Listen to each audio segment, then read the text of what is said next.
नमस्कार, मी अनिल रेकोड. स्वागत आहे तुमचं अलिबाग मूळ मतदारसंघातील बातम्या विशेष कार्यक्रमामध्ये. मित्रांनो, तुम्ही आजचे विशेष टायटल बघत असेल की शकापचे नेते माजी आमदार जयंत पाटील यांचा विधान परिषद निवडणुकीमध्ये 11 मतांनी पराभव झालेला आहे. तर मित्रांनो, कालच विधान परिषदेच्या 11 जागांसाठी मतदान झालं आणि त्याच्यामध्ये मित्रांनो जे 12 उमेदवार होते, शकापचे जयंत पाटील महाविकास आघाडीचे उमेदवार, त्यांचा 11 मतांनी पराभव झालेला आहे. मित्रांनो, तुम्हाला सगळ्यांना माहिती आहे की विधान परिषदेसाठी 11 रिक्त जागांसाठी काल 12 जुलै रोजी मतदान होणार होतं आणि त्याच दिवशी त्याचा रिझल्टही लागणार होता.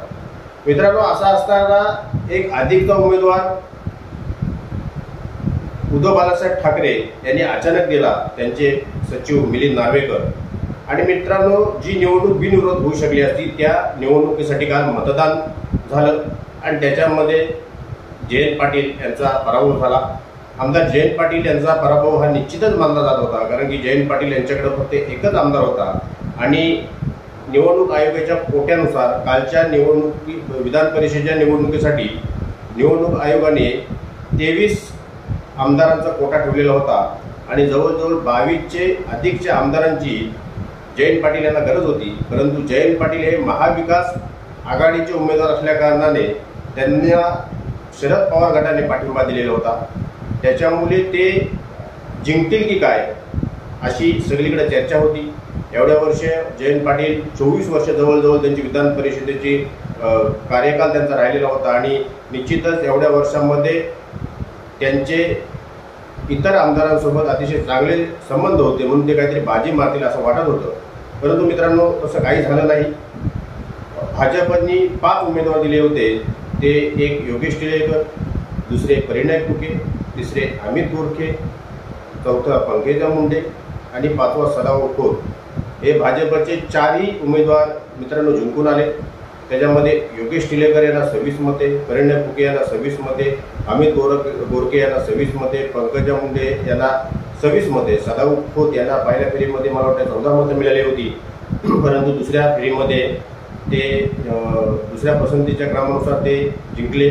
नंतर शिंदे गटामध्ये मित्रांनो भावना गवळी यांना 24 मतं मिळाली, कृपाल तुमाने यांना 25 मतं मिळाले, 49 मतं मित्रांनो शिंदे गटाला मिळाली.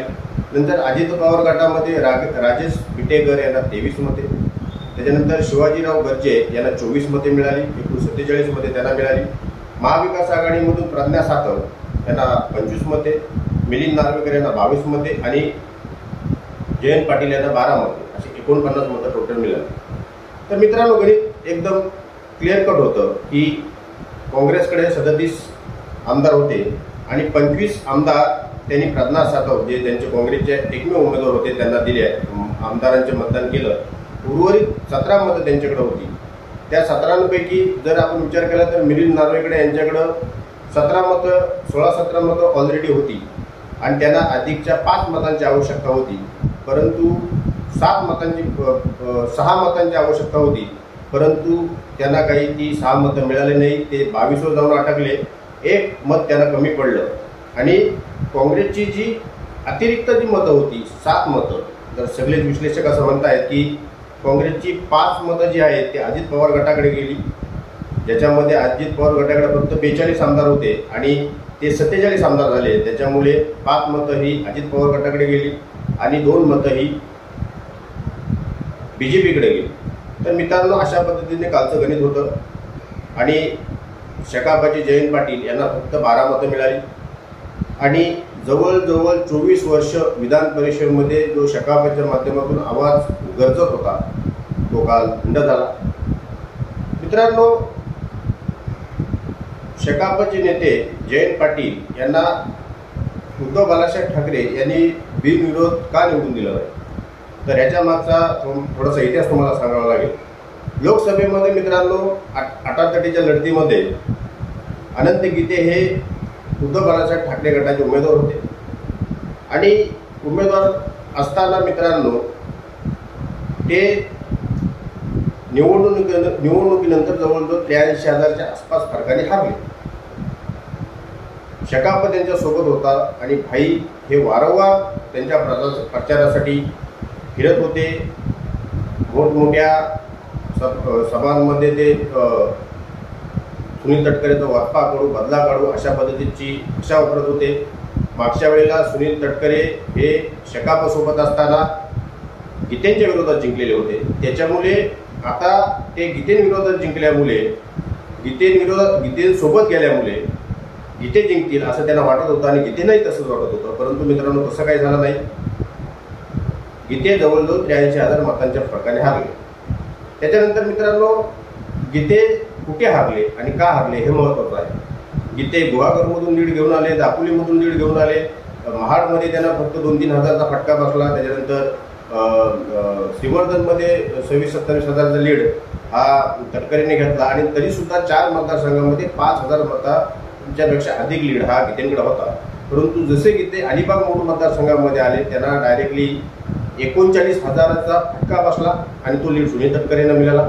46,000 मतांचा लीड हा त्यांना पेनमधून मिळाला आणि ते जवळजवळ 83,000 मतांच्या फरकाने जिंकले. या दोन्ही मतदारसंघाची जबाबदारी मित्रांनो निवडणुकीच्या माध्यमातून आमदार जयंत पाटील यांनी घेतलेली होती आणि त्या 2 मतदारसंघामध्येच त्यांना एवढा मोठ्या प्रमाणात फटका बसला. त्याच्यामुळे साहजिकच उद्धव बाळासाहेब ठाकरे गटाकडून नाराजीचे सूर उमटायला लागले. त्यांचे कार्यकर्ते नेते माझ्याशी बोलायला लागले की भाईने काम केलं नाही, भाईने काहीतरी आतून गोलमाल केली असे त्यांनी भाईंवर आरोप प्रत्यारोप करायला सुरुवात केली. काही मोठ्या नेत्यांनी उद्धव बाळासाहेब ठाकरे यांच्या कानावर सुद्धा ही गोष्ट घातली आणि त्याच्यानंतर मात्र मित्रांनो ज्या विधान परिषदेच्या निवडणुकीमध्ये भाई बिनविरोध जाणार होते त्या विधान परिषदेच्या निवडणुकीमध्ये भाईंनी खरंच असं लोकसभेच्या निवडणुकीमध्ये केलं असेल काय, भाईंमुळं माझी सीट गेली काय, या सगळ्या गोष्टीचा उद्धव ठाकरे यांच्या मनावर कदाचित परिणाम झाला असेल आणि त्यांनी त्यांचे सचिव मिलिंद नार्वेकर यांना अचानक महाविकास आघाडीतून उमेदवारी देण्याचं निश्चित केलं. मी याच्या अगोदरही सांगितलेलं होतं की ज्या वेळेला मिलिंद नार्वेकर यांचं नाव चर्चेमध्ये आलं, मी व्हिडिओ बनवलेला आहे की उद्धव बाळासाहेब ठाकरेमुळं भाईंची सीट पडेल आणि तसं झालंही. मिलिंद नार्वेकर यांचं नाव पुढे आलं त्यावेळेस मी सांगितलेलं होतं की यांच्याकडे जी 15-16 मतं आहेत आणि काँग्रेसकडे जी अधिकची मतं आहेत पहिल्या पसंतीची ती मिलिंद नार्वेकर यांना मिळतील आणि ह्याच्यामध्ये जयंत पाटील यांचा पराभव होईल. तर मित्रांनो अशा पद्धतीने भाईंचा जो 24 वर्षाचा संघर्ष होता तो काल संपलेला आहे आणि भाई ज्या अर्थी पराभूत झाले त्या अर्थी शकापला हा एवढा मोठा मानसिक धक्का बसलेला असेल की ह्याच्यातून शकाप कशा पद्धतीने पुन्हा उभारतोय हे फार महत्त्वाचं ठरेल.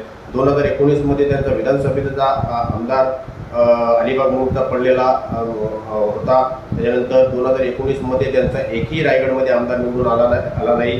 हे इतिहासात पहिल्यांदाच घडलं.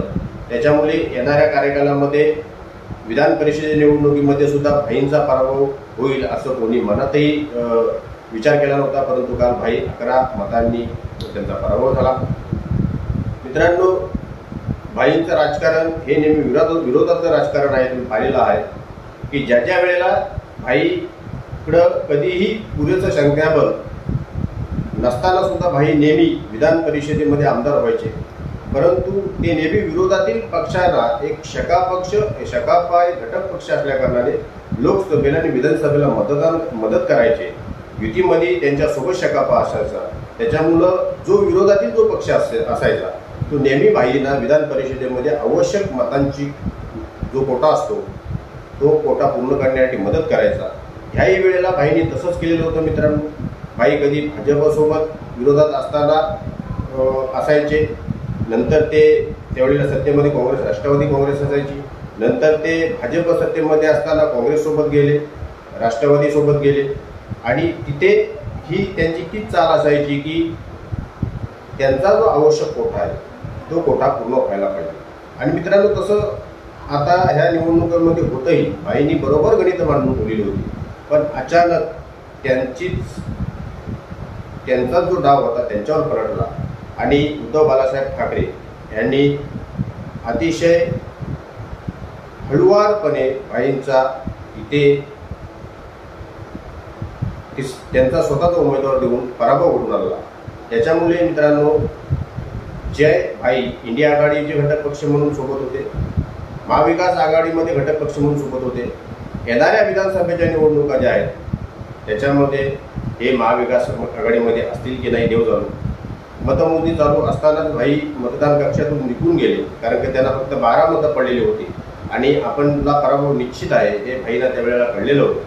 मला वाटते मी सुद्धा भाई कशा पद्धतीने जिंकतील हे पाहण्यासाठी बातम्या बघत होतो. परंतु मित्रांनो, ज्या वेळेला सर्वच जण बोलत होती की चाणक्य म्हणजे शरद पवार हे भाईंसोबत आहेत, त्याच्यामुळं भाईंचा विजय निश्चित असेल, मलाही तसंच वाटलं होतं. म्हणून मित्रांनो, मी बातम्या बघत असताना आणि भाई तिथे मला वाटतं निवडणूक पक्षामध्ये असताना अजित पवार गटाकडे माझं लक्ष होतं. अजित पवार गटाकडे जी 42 मतं होती, 40-42, त्याच्यातून जर काही कमी मतं जर पडली असती तर निश्चितच ती मतं भाईंकडे वर्ग झाली असती. परंतु मित्रांनो, हळूहळू होता अजित पवार गटाचे दोन्ही उमेदवार राजेश विटेकर 23 मते आणि शिवाजीराव गर्जे हे 24 मतांनी मित्रांनो जिंकले. त्याच्यामुळं भाईला समजलं की आता आपल्याला अधिकची मतं कुठल्याही पक्षाकडून मिळणार नाही, त्याच्यामुळं आता इथं आपला पराभव निश्चित आहे. म्हणून भाई निघून गेले. अशा पद्धतीने शेका पक्षासाठी एवढ्या वर्ष संघर्षाने भांडणारा नेत्याचा एक पराभवाने कुठंतरी राजकारणाचा समाप्ती होईल असं वाटलंही नव्हतं. राजकारण संपलं असं मी म्हणत नाही, परंतु त्यांचा आज विधान परिषदेचा आवाज पुन्हा विधान परिषदेमध्ये गरजणार नाही, अशीच एकंदरीत वस्तुस्थिती मित्रांनो आपल्याला पाहायला मिळते. कदाचित भाई हे भाजपसोबत जातील किंवा त्यांना येणाऱ्या कार्यकालामध्ये त्यांना पुढं काही संधी असू शकते नसू शकते, हे काही गोष्टी असतील नसतील ते देव जाऊ. परंतु इथे दुर्दैवरित्या भाईंचा 11 मतांनी पराभव झालेला आहे, हे मात्र तेवढंच कटू सत्य आहे. आणि या सगळ्यांबद्दल मित्रांनो व्हिडिओ बनवून कशा पद्धतीने कालच्या विधान परिषद निवडणुकीमध्ये घडामोडी घडल्या त्या घडामोडी तुमच्या समोर घेऊन आलो.